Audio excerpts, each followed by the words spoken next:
It was 7 p.m. in downtown Atlanta.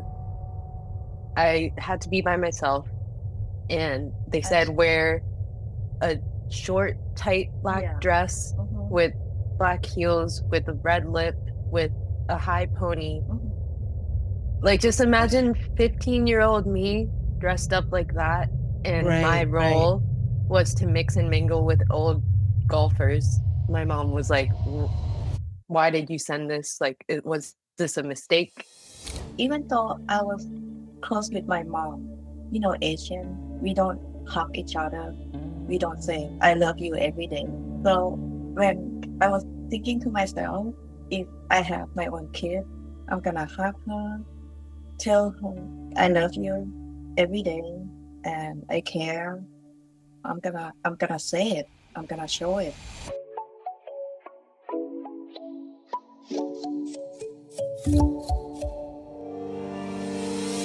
Today's episode is special because we have two guests today, a powerful mother-daughter duo. Modeling since the age of 14, Chalita has modeled for Kim Kardashian's clothing line. She's one of the faces for Fenty Beauty, modeled for Sherry Hill, Florence by Mills, Millie Bobby Brown's fashion line, to name just a few. She's currently represented by the Ursula Weidman Agency, and she is a self-made content creator who has amassed over 32,000 followers on TikTok.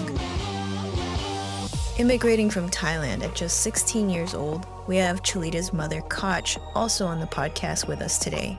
A loving mother, she has worked tirelessly to provide for her family, instilling in them the values of hard work, compassion, and perseverance. Kotch is someone who inspires those around her with her strength and determination. And I've personally been so inspired by both of you, and we're so honored to have you as guests here on the podcast with us today. And I know our audience will enjoy today's conversation. Thanks for having us. Yeah, absolutely.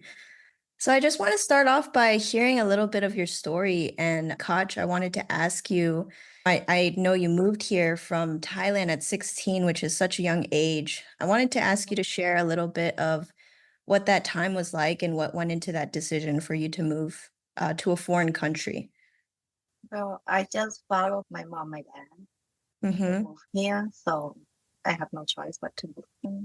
Yeah, it's been nice because if I would have stayed in Thailand longer or never moved here, I wouldn't have today.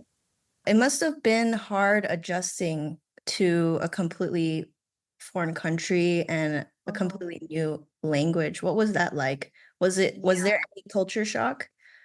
yeah. So back in Thailand, everything was provided.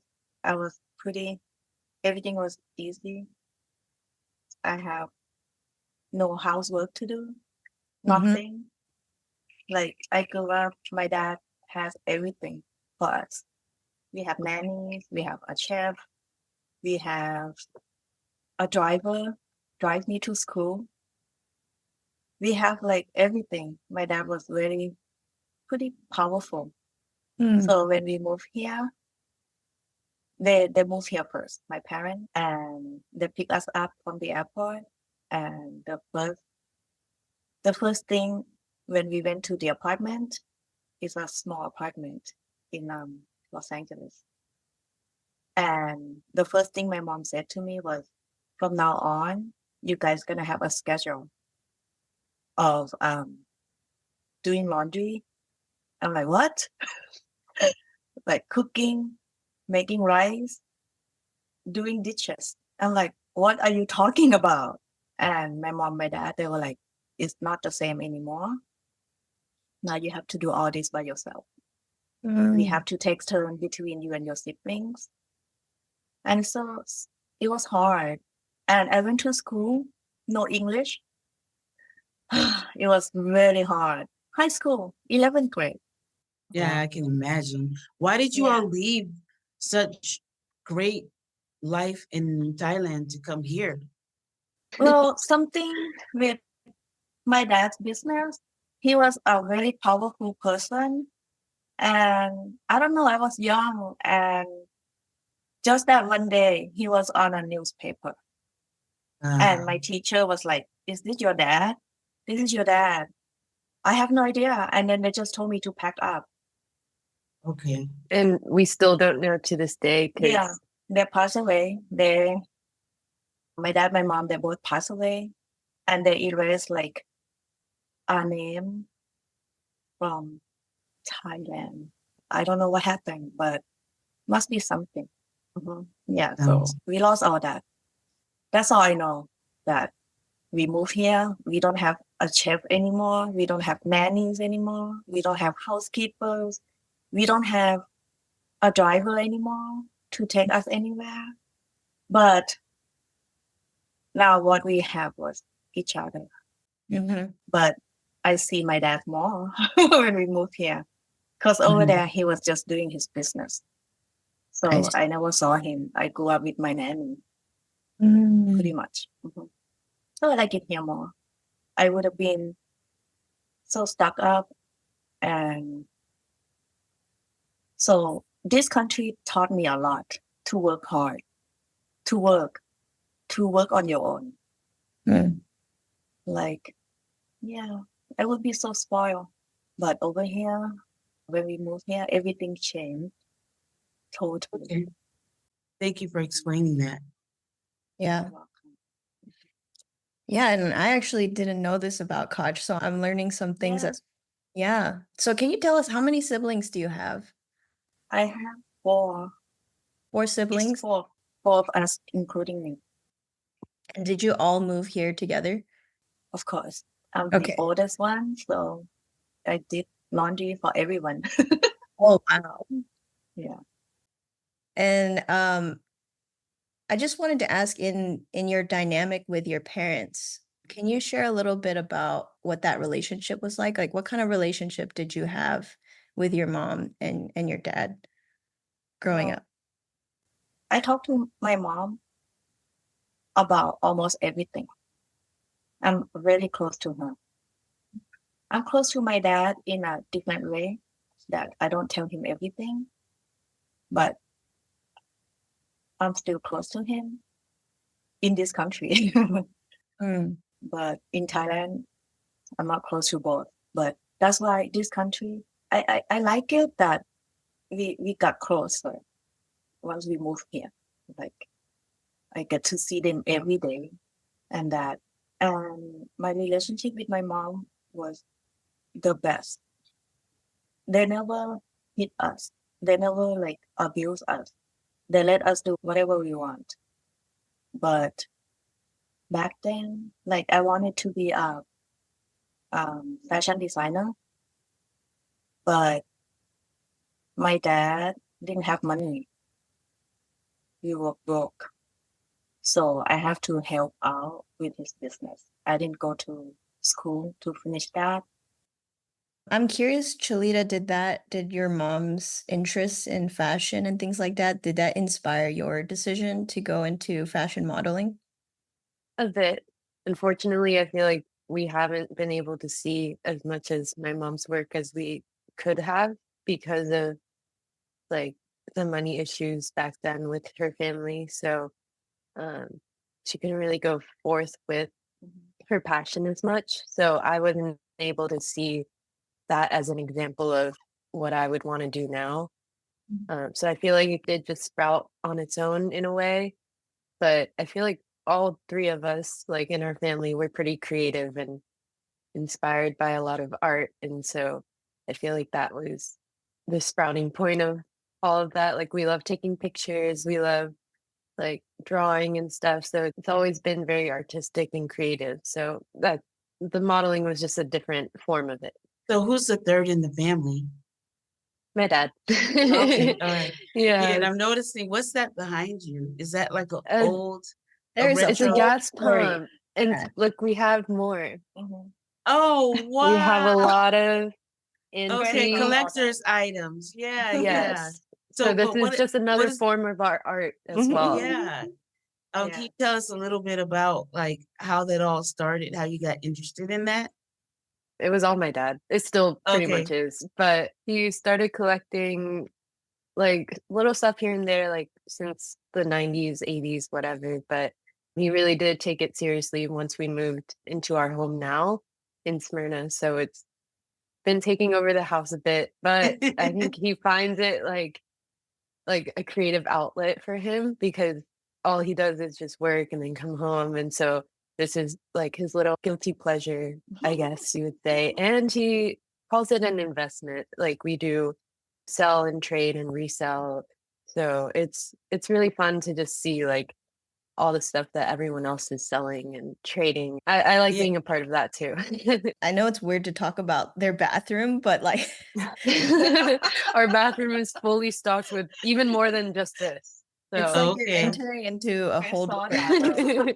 Like a 1950s bathroom or something? What era is Yeah. it? Okay, Oh, yeah. it's like like back to the 1880s maybe. Oh, We have a wow. lot of old stuff up Okay, until okay. like yeah, so a lot of 20s Coke products and neon signs and other signs, and this gas pump is our biggest collectible. Yeah, It was like so heavy getting in. I don't know how we did it, but we did it. And we're not yeah, and selling to it. be Yeah, we're from not selling this one. Oh, yeah, to be in Atlanta where Coke is, and so Mhm. collecting those is going to be really interesting. How they become more valuable over time. Mhm. Joe is a big collector for sure. So it's Mhm. always a treat to go to Kotch and Chalita's house because it's like much to see. That's more in Uh, Thailand. We Oh, have a lot really? there too. We have a lot in Thailand too. So, Chalita, I just wanted to continue down this path of how you're modeling. And I think you've established like a pretty successful career for yourself. And I'm sure there's a lot more in store for you too. And I know you dream big. I wanted to ask you, what was the first moment that you decided that you decided you wanted to become a model? To become a model, it was I was going in blind. Like my mom really helped me like find a path to go on. So she found my first agency and then I was like, okay, I guess I'll go for it, you know. And I didn't really think much of it just because I was still in high school, so I was really focused on like being with my friends still and but I did still take it seriously and I think that's what led up to the point where I got booked for Skims when I was 16 and that was really the biggest like campaign that I think I've ever booked still. Like it was such a big opportunity and I think that was one of the moments where I was like, I think I want to do this for as long as I can and make this into a whole career and just because I've seen other people profit off of it and just like the fact that I got to travel to LA was really cool and I got to meet cool people and I just wanted to do this for as long as I can and I still do. And I have a lot of peers that have started families and they're still modeling and this is like their full-time career. So I think it is definitely possible. So I think that was one of the first moments where I was like, I can do this. At what age did you get interested in it? If you got that big contract at 16, how old were you when you were like, you know what, I think I want to try out modeling? I was 14 when I first signed. Okay. Yeah. So it took 2 years of development to really get the momentum into this industry because it's pretty small in Atlanta, I would say, but there are definitely opportunities and I was lucky enough to get that opportunity to cast for Skims and that's what really jump started this whole momentum, got it rolling and now I'm signed in 3 cities and I'm just traveling back and forth every day. So He just Yeah, got back last night. from New York, Okay. yeah. Congratulations. Do you travel by yourself? Yeah, I used to travel with my mom, and we're actually traveling tomorrow to Knoxville. So we still like go back and forth sometimes, but if I'm flying to New York or LA, I'm usually by myself. She's like, "You can go. You're old Yeah. enough." I stopped when she's about 19, 20, right? Mhm. some like backstory on how I met Kotch. It was actually a chance encounter. We were working at a Japanese sushi buffet. Mhm. And just through like different conversations, like we really connected. And then I got to know more of like Kotch's personal life. And then I met Chalita. And I remember at the time, Kotch, you're traveling a lot with Chalita to go on these different bookings for modeling. You've been a really big supporter for Chalita in her career. And sometimes for parents, it can be scary for your kids to go down an entrepreneurial path or something that's not necessarily set in stone formula of how to do it, like modeling or entrepreneurship. There's no specific blueprint of how to be successful. It's very, you take on risk. So I'm wondering for you as her mom, what pushed you to encourage her to do this thing? Well, at first she wanted to be an actress, Mm-hmm. but I think I looked at her and I think it's hard, really hard. I mean, if she wants to do it, I'm sure she will try and everything. And I said, why don't you try modeling first? And she never thought of being a model at all at that time. She just thought she was just thinking, I just want to be on TV. I want to be an actress. I want to act. I want to be on Disney, whatever. And I'm like, well, with your long legs and there's not many Southeast Asian models in this country. So I'm like, why don't you try out? And she was a little bit like skeptical at that time. So I'm like, let's try modeling first. I think it would be easier for you. And she agreed on that. I helped her take pictures, send it to an agency, and then they just email us that they're interested in her and they want to meet her. And my husband, oh my gosh, when he heard that they're interested in her, he's like, I'll drive you. Oh, I thought I'll you were drive gonna you. say he was like, no way, but he was No, supportive. he's even more than me. He'd be Okay. like, I'll drive you. And when we got there, there's so many people, so many other people, because they also have open call. Right. And I told her, hey, if you don't get it, don't be sad. You just gonna have to try, but don't be sad. If they say no, don't be sad. But my husband, you can do this. You're gonna get this. So supportive. Yeah. And she got it. Yeah. She was 14. So they called me in. They're like, your daughter's only 14. I'm like, yes. And the CEO at that time, he said, we most likely would love to sign her, but everywhere she goes, you're gonna have to be there with her until she's 18. I'm like, yeah, I totally can do that. They want to know if I can commit, because people have jobs, we go to work, but they want to know that I'm flexible enough to go with her, to take her here and there. Like some campaign, I have to sign a paper for her to be able to do it. So once you started going with her, did you all witness things that made you think, oh, I'm so glad my mom's with me, or I'm so glad I'm with her? Some of the things that, the underbelly of modeling and being young. Yeah, definitely. There were a few moments where I was like, if I was alone right now, like I would probably not make it out. Oh, And it's like hard to talk about, but it's, yeah, I'm glad she was there when she had to be there. And I'm still very cautious about who I'm surrounding myself with and make sure I know everyone that I'm working with. And my agencies are also very protective of me just because they know that I am over 18 now. So she won't be going with me anymore to set.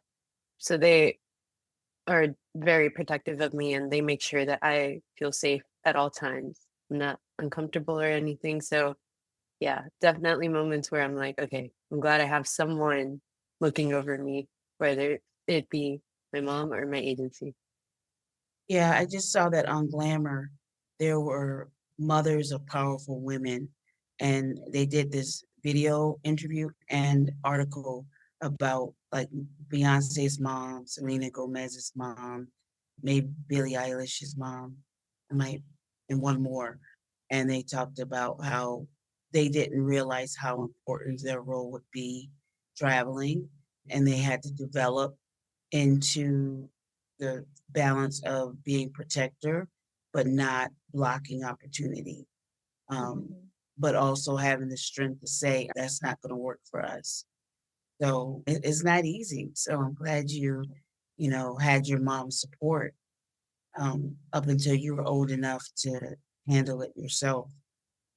What would you say to models or girls who are aspiring to be models about how they can maintain a sense of themselves and maintain their safety?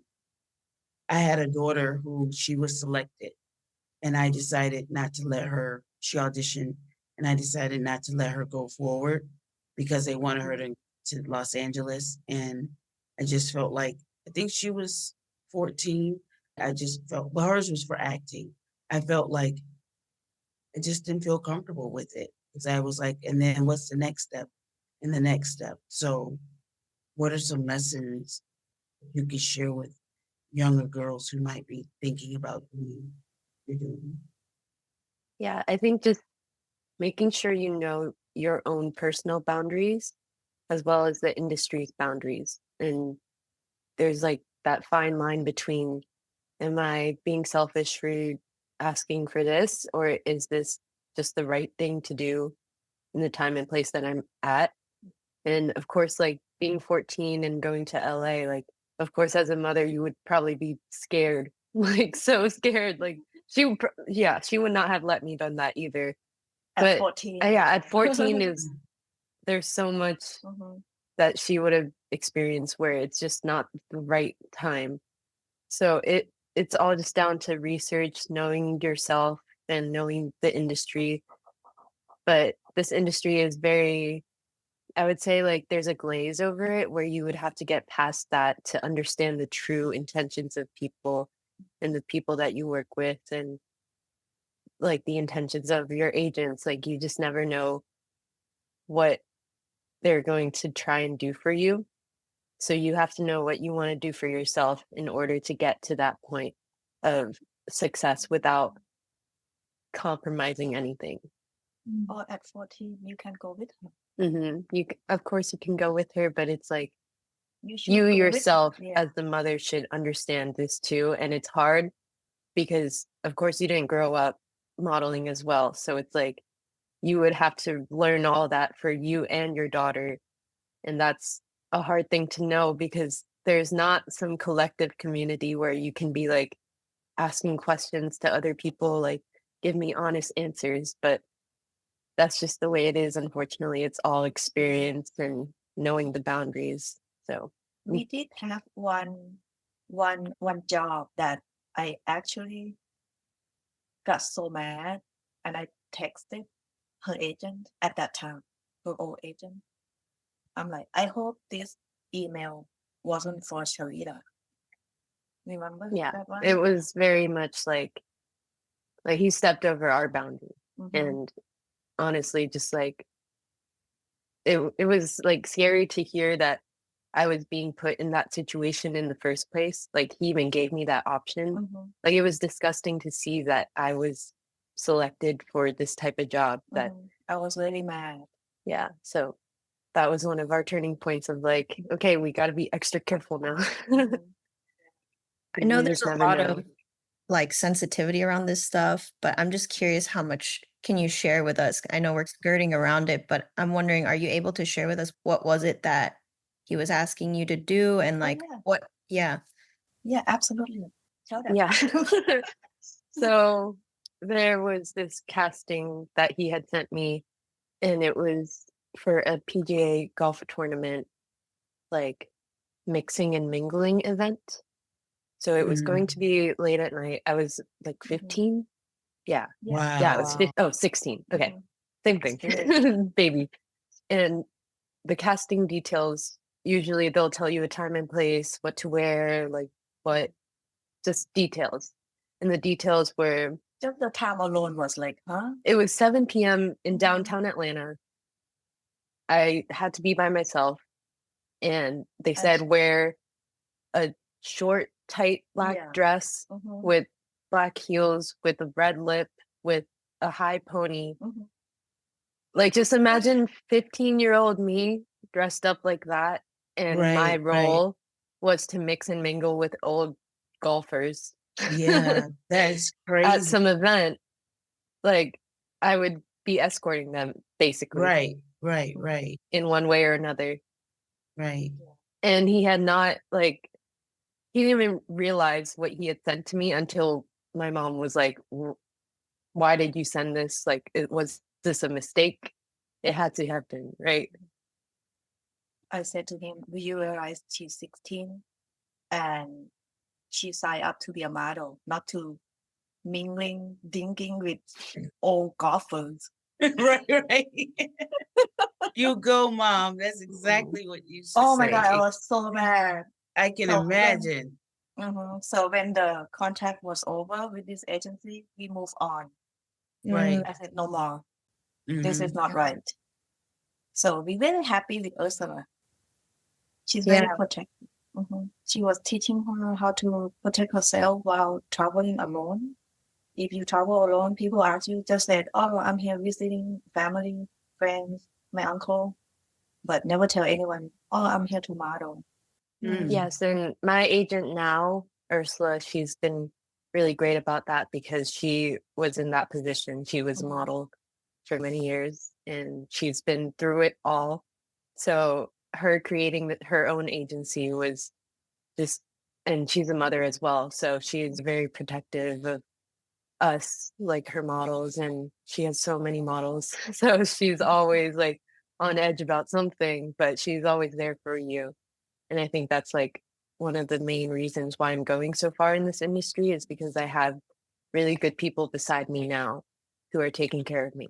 So So what kind of modeling do you do? Are you runway, print, commercial? I do everything. Everything. Okay. A little of everything. Yes. I think it's really fun to be versatile and I've learned how to adapt. So yes, I've been through training for runway and like posing and stuff. So yeah, it's really fun to do all of the above, not just stick to one. It sounds like the agency that you're with or that you choose to be with plays like a really big role, even in protecting you or setting up the right environments for you. So, what are some tips you would give to people who are looking for an agency on the qualifications or things that you would look for in an agency before you decide to sign with them?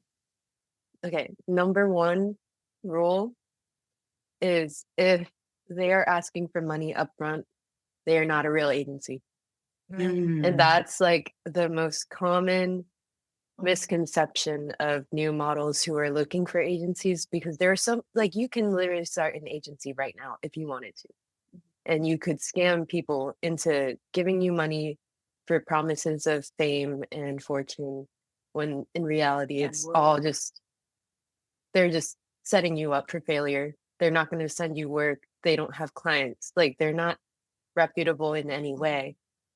So you really have to do your research about which agencies are which, their reputation, look at their clientele, look on their Instagram, and then models.com is a really good, accurate, reputational website who has like all the agencies, all the top models, and you can look and search and see which one fits you. So Yeah, we didn't know at first. So I applied to a lot of agencies, and one agency called and said, "Oh my gosh, we love your daughter. Can you bring her in?"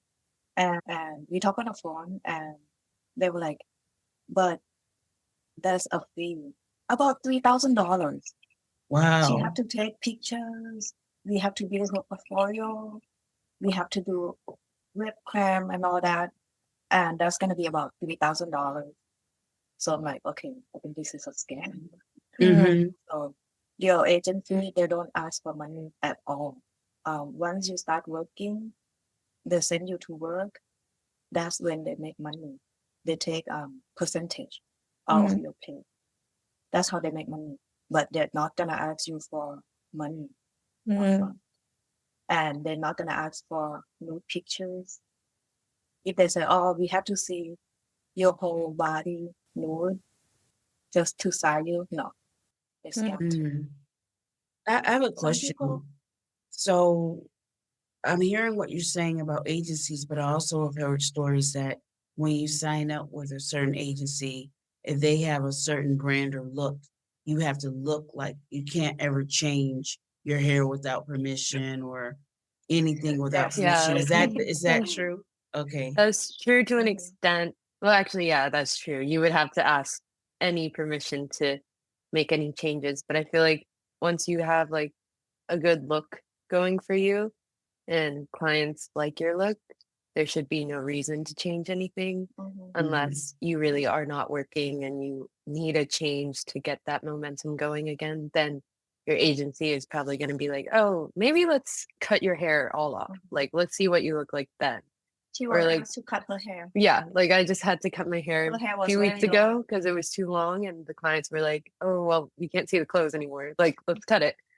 But like, I don't mind because I'm working now a lot more because Mhm. of the choices that I've made to change my appearance and just also maintaining your weight, like not going too above or too below, because then you would have to change your whole portfolio and Because it's in your book. Your yeah. measurement is in your book. So when the clients want to book her, they want to know the outfit is her size. Mhm. If she is not the same, then she won't fit in those outfits.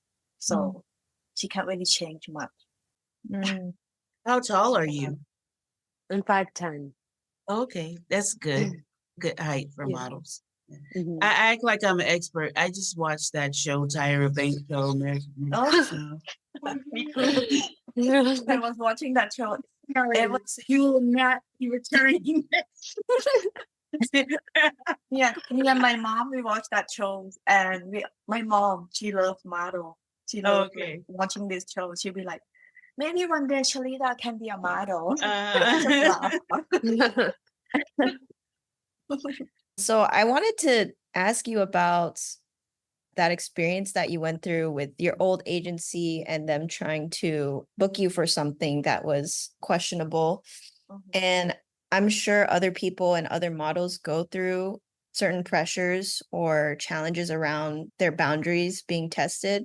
And I'm just curious, what are some of the other pressures or challenges that you faced along the way, or maybe even your peers and not necessarily you, that are common for models that have either changed the way that you view the industry or affected your well-being? Yeah. This industry does have a lot of pressures and challenges, and unfortunately, I feel like it's almost just become a standard based on how many of my peers have experienced things. And I feel like a lot of the pressures have come to light now with the rise of like the Me Too movement and the emphasis of understanding and acknowledging mental health issues.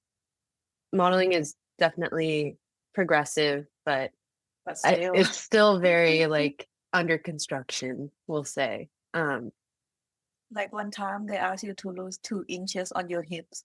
Yeah, in like a month, and I was 16, and I was in New York like by myself, and I took it really hard because that's one of the first moments where I was like, oh, like if I don't do what they say, I'm not going to be successful. yeah. And that I feel like is the biggest issue with younger models coming into this industry is that they think they have to conform to everything, but you don't because you're young. Like you're not going to lose 2 inches off your hips in a month and then be working like so much. Like there's no guarantee. Mhm. So you have to do what is like possible for yourself. You don't have to push yourself too hard. It's not worth the eating disorder that you're gonna like Yeah. come out with. I told her if you ever become an eating disorder or that, I'm gonna make you quit. I'm Mhm. gonna you're gonna quit modeling. You're just not gonna do it anymore because I can't take it. When you're hungry, you eat, but eat healthy. Just eat healthy. But when you're hungry, you eat. So every time she goes to work, I always make sure eat breakfast. I'll be like, you want eggs? You want egg sandwich? Or if I don't have time, I'll be like, can you grab something from Starbucks? Not just coffee. Grab a sandwich too. And like there have been times where I was talking to my friends who are models and they were like, oh yeah, like, I just went to Paris and she was at this fashion show and she saw other models eating cotton balls to That's stay crazy. full so that they don't have to eat anything with calories. Wow. Crazy. God. Like all of this stuff is so hidden, but I feel like it's coming to light, and especially with our conversation now, like a lot more people are going to understand that this is really dangerous and there has to be more of a protectional society within this industry, which is why I'm really grateful for the agencies I have now because they are so caring about Mhm. my well-being and my mental health, and I don't think I would be here without them Mhm. today. I'm sitting here amazed that there was such bravery and courage to establish these boundaries, because a lot of times people who are marginalized and from the dominant culture, they're dismissed and not listened to or threatened. If you don't change, then you won't work. So for both of you, I'm wondering, where did you get the courage to establish these boundaries and stick to them? I just feel like we both are hard-headed. Like no one can tell us anything. Okay. Like if we don't like something, we're not going to do it. I just know that this career is not forever, and Mhm. eventually I'm going to have to find a new source of income and Mhm. a new way of life. But for now, I really like where I'm at.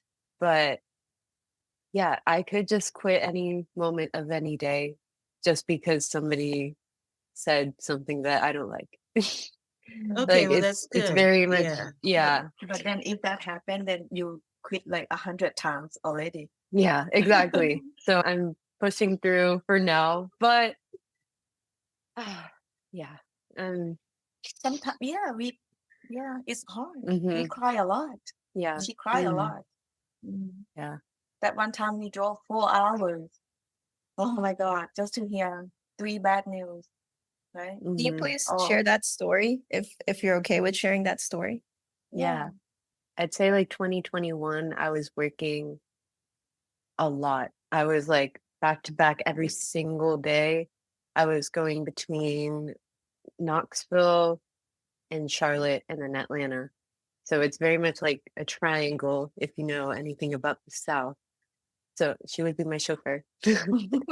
And of course, Grace, like she was probably not at work as much as she could have been. I only Just work because, weekend, like yeah, Saturday. because we're always, Yeah. so I had these like few clients, like a handful of clients who were in these cities. And one day I had gone to Knoxville. We drove 4 hours there and I was getting ready to go to sleep and we were in the hotel. And then my agent called me and was like, hey, like, are you in Knoxville right now? Like, what are you doing there? And I was like, you told me to come here. And she was like, oh, I'm so sorry. Like, there was a misunderstanding. You're no longer working for this company. They don't want to use you anymore. And I was like, But they okay, confirmed her, but yeah. her agent forgot to tell her that they released her.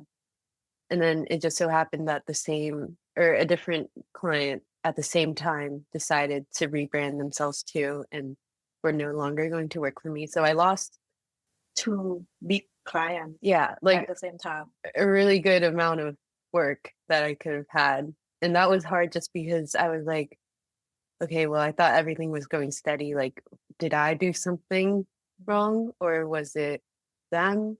And like, nobody was giving me answers because that's just how it is. There is no responsibility on their end to tell me anything if they're not going to work with Well, me. one client told you that you look too young, and the other one said you're too skinny. But is that Mm. true? Is that true? She works with them for both of the companies for 1 whole year, Mhm. right? Yeah, Like every week. every So week, every month. I don't know if that was true. They could have just been saying that as an excuse, but it was hard to hear just because I can't change that about me if I look too young or if I'm too skinny. Like that sucks. But But she's been working for them. yeah, I just And pushed through. I just took the time to focus on myself, and then eventually new clients started to roll in. So it was okay, but it was hard in the moment to hear that two big clients that I've been working for this long period of time that just suddenly stopped. Even if you have a win, I'm wondering if the rejections feel bigger than the wins, even if the wins are more. I couldn't imagine just being rejected and for things that are out of your control and the disappointment that comes. How do you, I guess, protect yourself? How do you navigate that people are basically making decisions about you just by the fact how you look? It's not personal. They say it, but it could feel personal. Yeah, I feel like I did take it personally a lot more Mhm. back then. Now I'm not. mm, And I feel like you can tell that. Mhm. Like that change in my mindset of like, oh, they didn't like me. That's okay. Like there's more. There Mhm. will be more. Mhm. And I'm like, no doubt about it. Cause there Right. are so many brands that Mhm. are using models who have nobody that look like me. So I'm like, okay, maybe one day they'll just be like, okay, we'll take you. Mhm. I'm always casting and I'm always meeting people. And that comes with the connections too. So I'm always networking and making connections and making sure I'm up to date with the industry and what their vision is for models like me. Mhm. I really love that mindset. And I feel like you will attract the right types of clients and people who don't make you need to make drastic, unhealthy changes to your body. Mhm. I mean, how did you shift from these things being taken personally and like really affecting you to now being in a place of like, you know what, that's fine. Like, I'll find the right clients. Like, how did you shift to that? I think it was just time and just understanding it a little more because back then I didn't really understand why. But now I know that this industry is always going to be unstable. And with every job is like you could lose a promotion easily. And that's like the same thing, I'd say. You don't really know what you can do about it until it happens. And so like that shift in my mindset was just over time, gradually, Mhm. with the more that I casted, the more that I traveled, the more that I worked, actually. I saw that I was able to continue working even with the rejections that I was getting. So with every rejection comes another open door where I can meet someone else Yeah. and eventually get another booking. Yeah.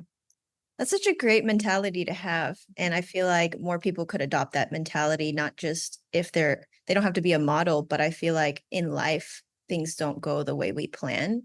And I think the ability to bounce back and just consider it like it wasn't meant to be. I think that's a great mentality. Can you share a specific moment with us where you considered giving up on this path? And how did you push through that? Was there a moment in your journey that made you question if this is the right path for you? I'd say, yeah, when I lost those two big clients, Mhm. that was probably the most drastic. Not just that, when he came back, you lost another client I, because of your hair. oh, yeah. Too long, remember? I lost a So handful.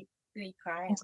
Yeah. So Three that clients. whole era within Mom that was putting month. your business all up in the streets. I know. Now, don't forget. Yeah, I don't remember that.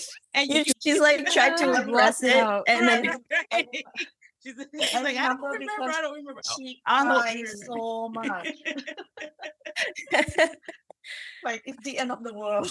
Right, right. Because it could have been like I didn't know. yeah, I didn't know what was ahead for me. yeah. Mhm. So I guess that was the moment where I was like, should I just quit Mhm. everything? Like, Yeah. is this even worth going for? And she lost them all Like at once. at Like once. just imagine all three at Mhm. once. That's I had so no more work left. yeah. Mm. How long did it take So to rebuild after that? A month. Okay, but when you're okay, yeah. young, when you're when I was young, it young feels like and I forever. wasn't yeah, like, I wasn't working for that whole time when I'd been working for a whole year, Right. Yeah, I get it. and Yeah. I wasn't getting money, and I was like, "Wait, like, how do people pay their bills?" I wasn't paying Mhm. bills, but how did people pay their bills? And so Mhm. I was like, "Maybe I should just get a stable job, like, focus on school because 'cause I'm still in school," and I was at that time too.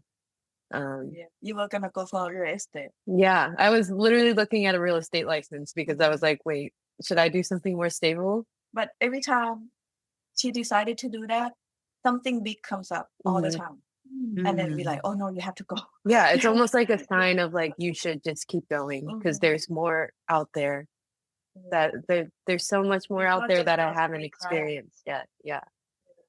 So typically when you go on sets or just in general in the industry, I heard you say this, but I just want to make sure I heard it correctly. It's very rare to see a South Asian woman model. Okay. So I would think that would give you an edge because you have something that nobody, but sometimes it doesn't, or I feel like most times that when I get booked, I'm like a token Asian, okay. which I'm like, okay, I understand. Like, of course, that can happen where I'm the only Asian and then there's two white girls or a white girl and a black girl. And there's like token black people too. And it's like, it makes sense, but also imagine like two Asian models. Like, that has never happened to me. I Mhm. have a lot of Asian model friends who I'm never on set with because They only need they one. only need one. Mhm. I mean, it's created a lot of competition, but me being Thai, there are like virtually no Thai models in the US. There are a few, and they're doing really well just because they are Thai. And Mhm. clients are like, wow, that's so exotic. Right. You So know, the yeah. Yeah, so tokenize and the whole exotic thing. And so you really have to keep your mind right so that you don't crumble under that. yeah, I try That not to think about it too much, yeah, but it is like in the back of my mind, like, yeah, I know I'm getting booked with this white girl because I'm Asian and she's white. right. And that's good to keep that in perspective too. What is Mhm. the term life for model these days? Can you model into your 30s, your 40s? What's usually when people start Oh now you yeah. have to face age discrimination.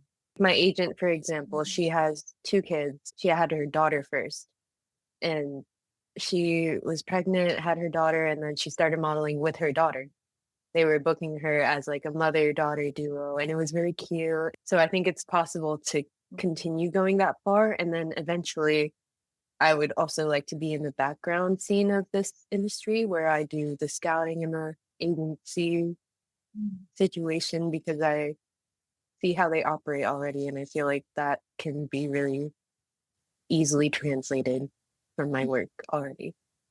I think that's a good way to continue moving forward in this agency, even with age.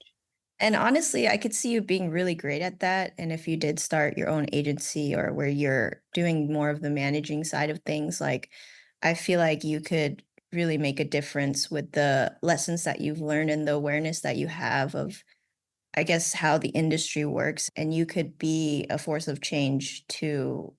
So, really excited. And we're going to be rooting for you on the sidelines. I wanted to ask, like, yeah, absolutely. In just all the busyness of your schedule, like you're constantly traveling and it's just nonstop going from fashion campaigns and flying back and forth or driving between cities. How do you stay grounded? I like to read. Mhm. I think it's really like a meditation for me because I'm able to escape my reality and then jump into the book's reality. So reading is like really nice for me. Like I'll read at the airport or on the plane and I'm like, wow, like this is a whole new world. What genre do you like? Oh, I like mystery thrillers. Me too. I love Yeah, mystery we share thrillers. them like out. Yeah, like she'll finish the book and give it to me, and then I'll finish it. And give I it got to you her. have to read Yeah. this. Who are you? Who Yeah. have you read lately? What's the book? Do you have a book you can recommend? A good Oh, yeah. thriller? Frida McFadden, I think is her name. She's an author. She did The Housemaid. Yeah, I I don't know read if you heard of that. Yeah, that whole series was cool. And then we're like onto her other books. My daughter Yeah. told me about her books. I did listen to The Housemaid on Audible, but I'll check those out too. I'll read at like castings too. But I try my best to talk to the makeup artist and like create that connection. Because if we're on set all day, it's like you might as well get to know them. They could be really cool people. You just never know until you talk to them. Yeah. Yeah, I'm sure you've seen bad behavior of people not acknowledging the photographer or the Oh my gosh, yeah. yeah makeup I'm always artist. like I'm always questioning like why certain models don't talk to anyone at all. Because I've had a few peers where I'm like on set with them and they just like won't talk to me even when I try to make conversation. And I'm like, okay, maybe they're going through something. I'll leave them alone. But if they want to talk to me, they can talk to me. There was this one model who like would make some comments because I was younger than her. And I guess she took that as a threat of like, oh, there are younger models coming up for my position. So, I mean, I don't act like that towards anyone. So I'm like, whatever, you do you. Right, I'm right. just gonna do my thing. Yeah. And you don't want to like connect with somebody like that anyways. Exactly. Yeah, Yes. exactly. I wanted to ask you about your TikTok content that you make, and it's now, I assume it's not a hobby and it's turned into a full-blown. Well, actually, you can tell me, is it something you still consider a hobby, or is it something that you're trying to see, like, how far can you take this? And can you tell us a little bit of what kind of content you make on TikTok?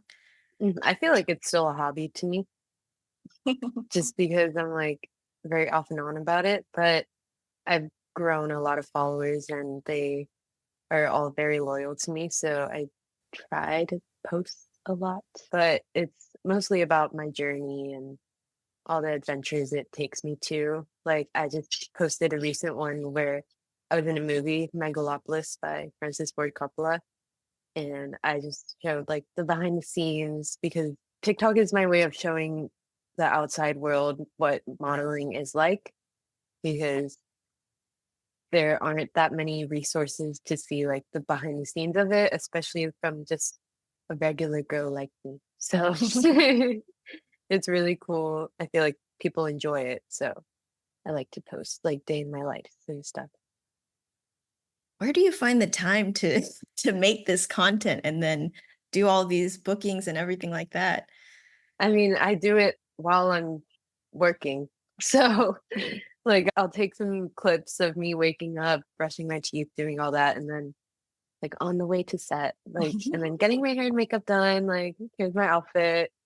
So it's just like, I feel like the people on set understand my role in social media because models and social media are like the same thing now. You have to market yourself. Yeah. That's like the biggest marketing aspect is social media for models. Because sometimes now, like clients, they book models from the number of the followers. I've been booked so many times just solely based on my TikTok and my Instagram. So keeping up with that is like, yeah, that's part of your job, basically. Wow. I didn't know that. I'm curious for somebody that's trying to gain exposure or they're just starting out and maybe they're not sure if they want to sign with an agency. Would you recommend that they just try marketing themselves through social media? I mean, yeah, that definitely helps. Just learning like your angles and stuff, like while you're taking pictures and then posting them.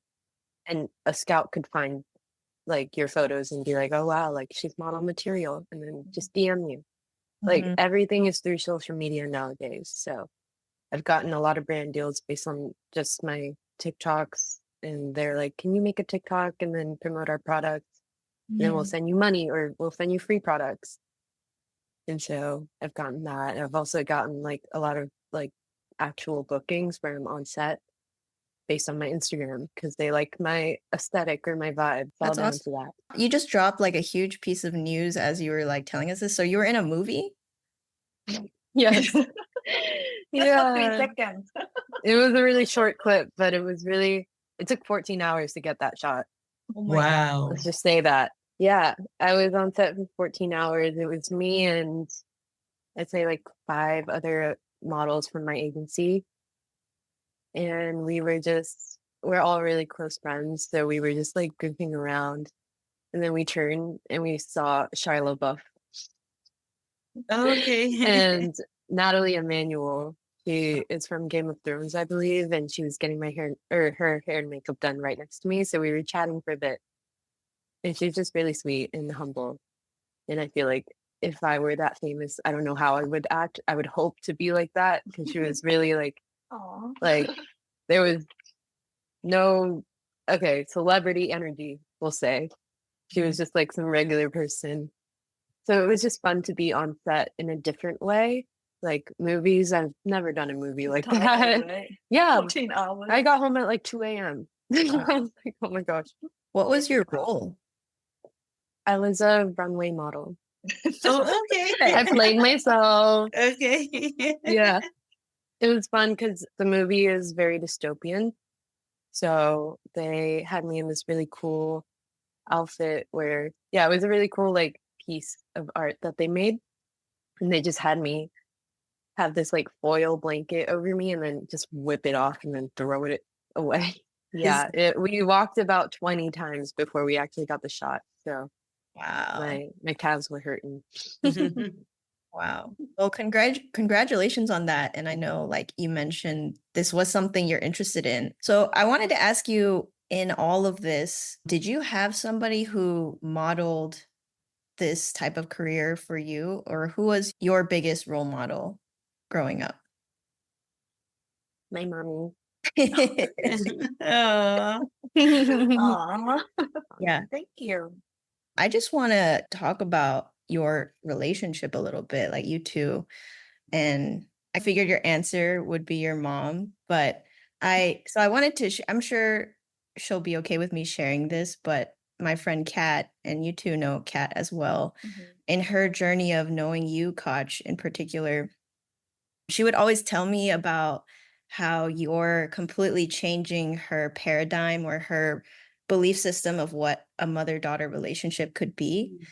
And I think in just knowing you and in just being a witness to you and Chalita's relationship, I think it really impacted her in a deep way where she even approaches her relationship with her own mom differently just because of knowing you. And I, as her friend, have witnessed that transformation.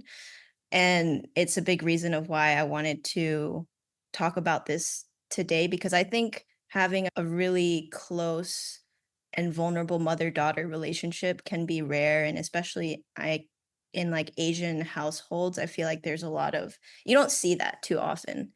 I mean, it's clear that your relationship with Chalita is modeled after how close you were with your mom. And I wanted to ask you, like, what were the things that your mom taught you or that you took from that relationship that you have then taken that and been like, I want to do this with my kid?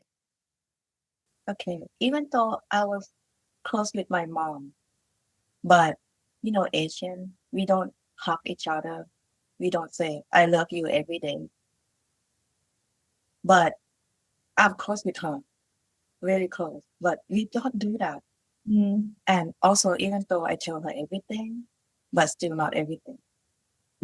So when I was thinking to myself, if I have my own kid, I'm gonna hug her, tell her I love you every day and I care. I'm gonna say it. I'm gonna show it.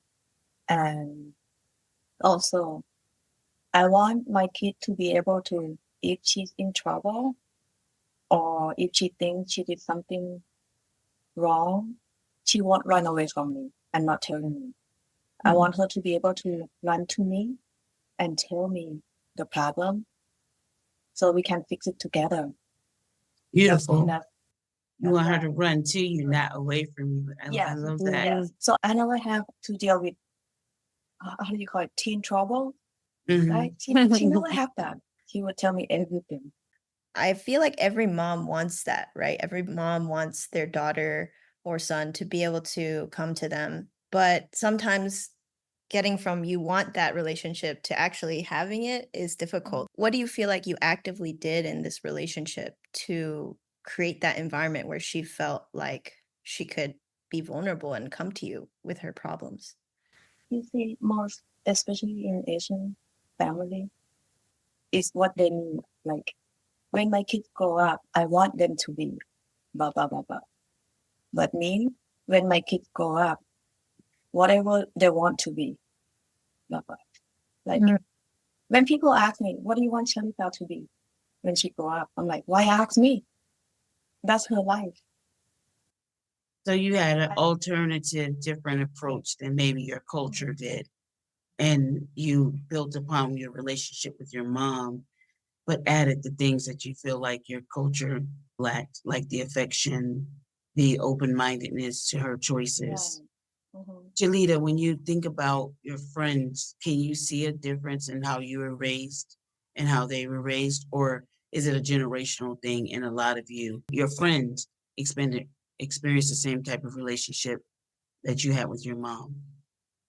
Yeah, I've noticed a lot of differences where a lot of my friends' parents don't like even trust them to Mhm. make their own decisions about their future and their career, so that their parents feel like they have to guide them their whole way. Mm. Which, how can you be independent and like one day your parents are not going to be there? So I feel like my parents have trained me to understand the independence that I need to learn, but they're also still there for me. I'm grateful for that dynamic. It's a lot easier to go through life like that.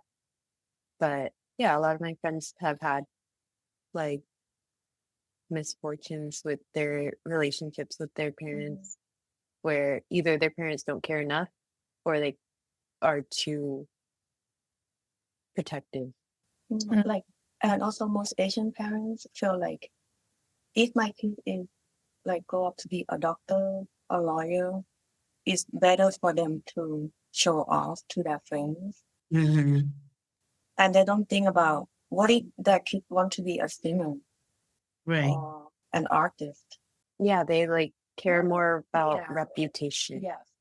than what their kid actually wants to do. I don't feel that way at all. You want to do this? Okay, go ahead. Most like some of my family, my cousins, they even judge me. They're like, why don't you let Chalita go finish school?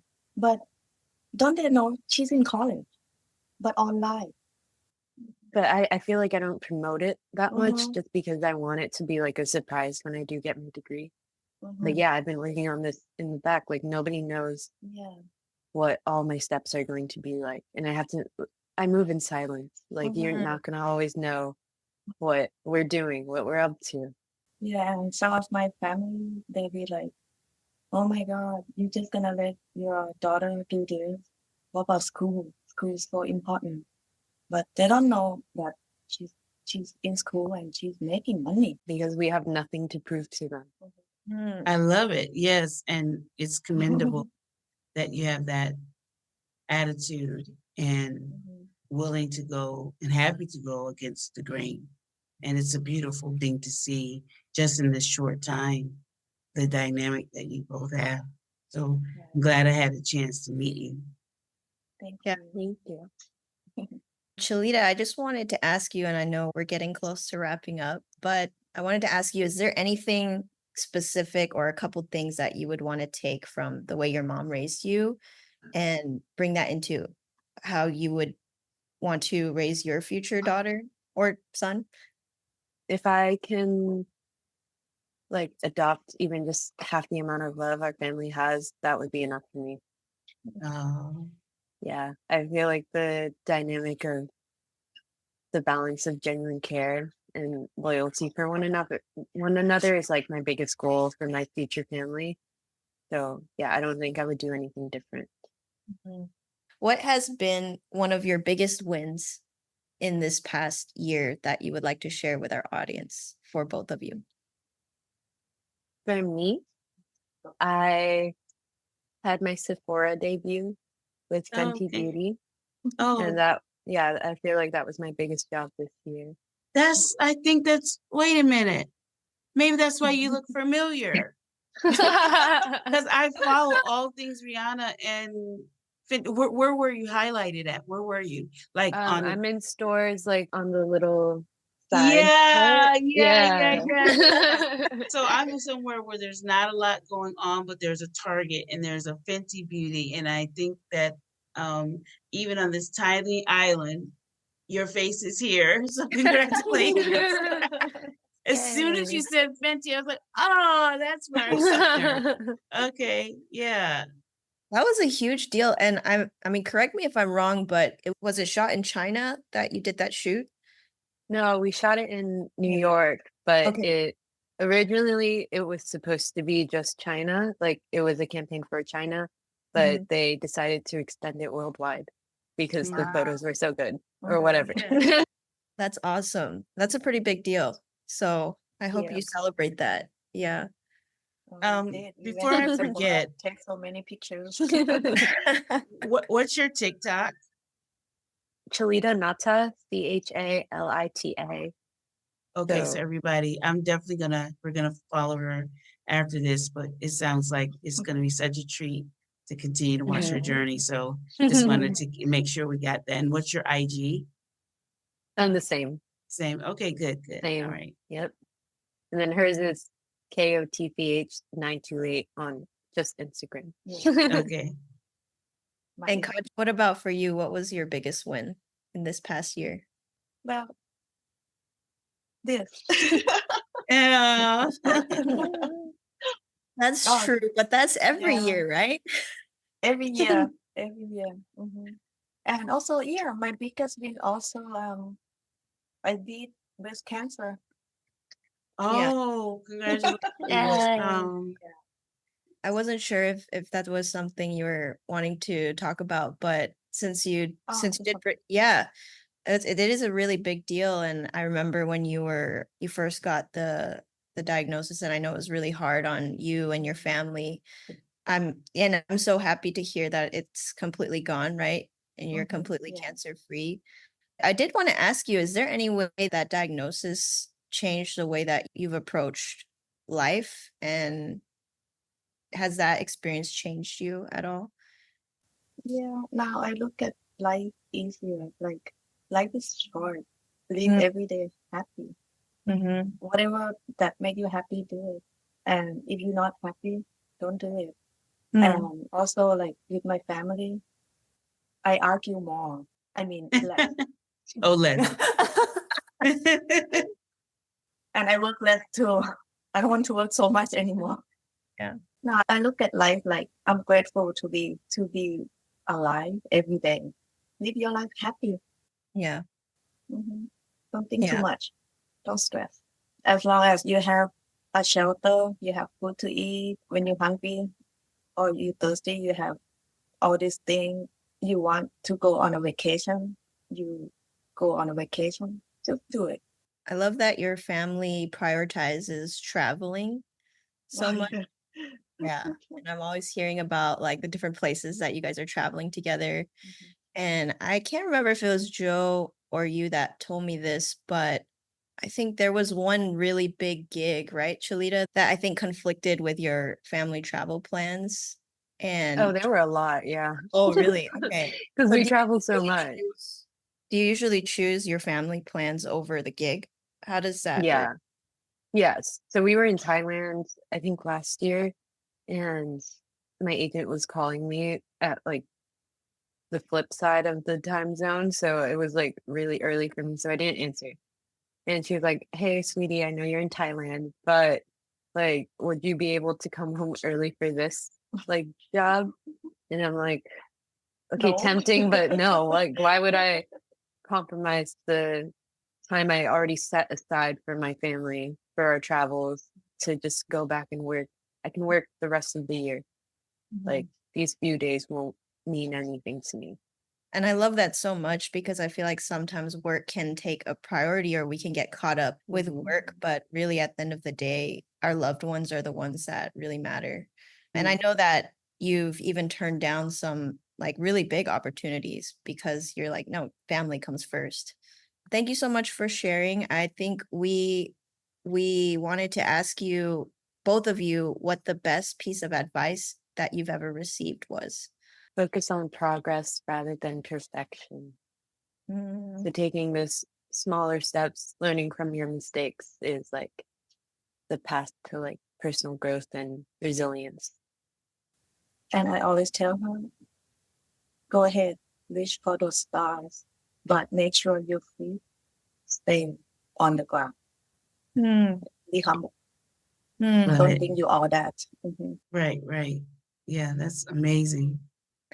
Thank you so much. What are you two looking forward to, both personally and creatively, in this next season? Continuing to experience new opportunities and travel more and create more beautiful memories. Yeah. Love I'm that. sending her to Los Angeles in 2 weeks. Oh, She's really? gonna be there for a whole month. Oh, wow. What is that for? Just the same thing, just trying to experience new opportunities and get work there. Are you pretty comfortable traveling by yourself? Yeah, I can adapt quickly. I've struggled by myself a lot. But most time you have your friend.